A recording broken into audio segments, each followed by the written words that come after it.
Bonjour tout le monde, j'espère que vous allez bien. Aujourd'hui, une courte vidéo pour vous parler de l'équipe d'Apollo 1, parce que c'est important de rendre hommage aux gens qui ont du courage et qui ne souhaitent pas mentir. Donc on commence tout de suite. Pour rappel, lors des précédentes vidéos, on avait vu que le logo de la NASA formait l'anagramme pour Satan. On a vu également que le programme Apollo avait été nommé d'après Satan, Apollo, Apollyon, Satan, et aujourd'hui, on va se concentrer sur l'équipe d'Apollo 1. C'est important de parler d'eux parce que ça devait être la première mission habitée du programme Apollo. Euh, Ça ne l'a jamais été malheureusement. Je vais vous dire tout de suite pourquoi. On va commencer par voir ce qu'avait dit le pilote, le commandant de cette mission, donc Grissom, qui avait dit, voilà, il y a beaucoup de choses qui ne vont pas avec ce vaisseau.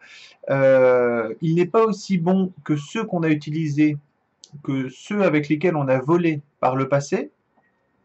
Il y a quelque chose de différent avec ce truc. Voilà, donc déjà, il était pas fan du vaisseau que devaient utiliser les missions Apollo. Et un jour à l'entraînement, notamment, il avait un petit peu perdu son sang-froid parce que, voilà, encore une fois, à mon avis, pour la énième fois, les communications ne marchaient pas à l'intérieur du module d'entraînement. Et donc, il avait dit, comment est-ce que vous voulez qu'on aille sur la Lune si on ne peut même pas parler entre trois bâtiments? Je n'entends rien de ce que vous me dites. De ce que vous êtes en train de dire. Donc voilà, on voyait que c'est quelqu'un avec du caractère et qui voulait vraiment emmener son équipe à la réussite. Je vous propose également de regarder une photo qu'ils ont réalisée pendant une séance photo. Ils l'ont dédicacée, ils l'ont envoyé au responsable du programme Apollo. Et ils ont mis ce n'est pas qu'on ne te fait pas confiance, Joe, mais cette fois-ci, on a décidé alors de passer au-dessus de ta tête. Je pense, et de contacter voilà l'autorité supérieure. Donc là, voilà, ils étaient en train de prier parce qu'ils voilà, ils disaient qu'il y avait de nombreux problèmes avec ce vaisseau. Notamment, ils avaient peur d'un risque d'incendie. Eh bien, voilà, quelques jours plus tard, donc cette équipe, la première qui devait avoir un vol habité, la première qui remettait en cause l'équipement qu'on leur fournissait, qui devait faire normalement une orbite autour de la Terre, et ben cette première équipe a trouvé la mort à l'entraînement. Leur module d'entraînement en fait a pris feu et chose qui a été corrigée par la suite, ils ne pouvaient pas ouvrir cet habitacle depuis l'intérieur et personne n'est venu leur ouvrir. Donc ils ont brûlé pendant l'entraînement. Ils sont tous les trois en fait morts d'asphyxie.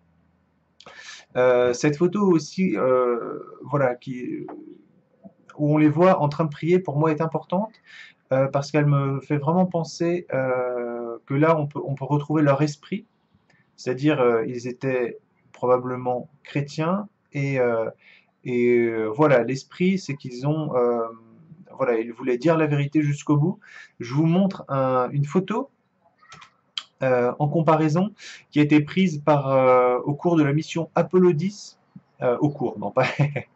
Bah, c'était peut-être en cours de mission d'ailleurs, parce que je ne pense pas qu'ils sont allés sur la Lune, mais voilà, qui a été prise avant Apollo 10 par les trois membres de l'équipe. Et selon voilà, la description de Wikipédia, on peut dire, voilà, la gestuelle faite par l'équipe d'Apollo 10. Donc, je ne vois pas le mal, je n'entends pas le mal, je ne dis pas le mal, est utilisée régulièrement pour décrire quelqu'un qui ne veut pas être impliqué dans une situation, quelqu'un qui ne veut pas être impliqué dans quelque chose, ou, ou qui est utilisée, cette gestuelle, par quelqu'un qui fait voilà, de son plein gré, qui ferme les yeux sur l'immoralité d'un acte auquel il participe. Voilà, quelqu'un qui ferme volontairement les yeux sur l'immoralité d'un acte auquel il participe.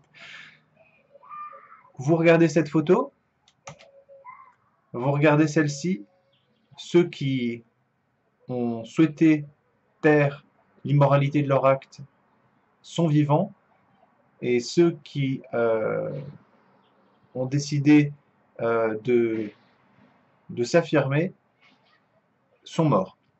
En conclusion, je vais vous lire Matthieu 16, 25. « Car quiconque voudra sauver sa vie la perdra, et quiconque perdra sa vie pour l'amour de moi la trouvera. »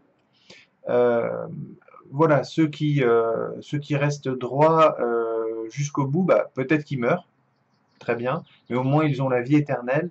Et ceux qui décident de mentir, de se soumettre, de ne pas dire la vérité, eux, ils vont perdre leur vie. Voilà, c'est pareil, j'en profite pour rappeler ce qui va se passer à la fin des temps, lorsque l'Antéchrist viendra régner sur terre, qu'il demandera à tout le monde de prendre une marque sur sa main droite pour acheter ou vendre.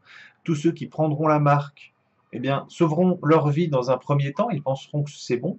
Voilà, ils pourront acheter et vendre, donc ils pourront se nourrir, boire, et ils iront en enfer, donc ils perdront leur vie.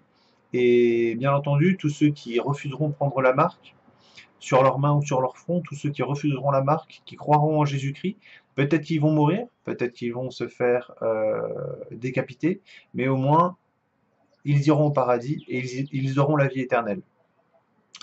Donc voilà, pour cette vidéo, qui j'espère a été brève, je vous souhaite de passer une excellente fin de journée. Au revoir.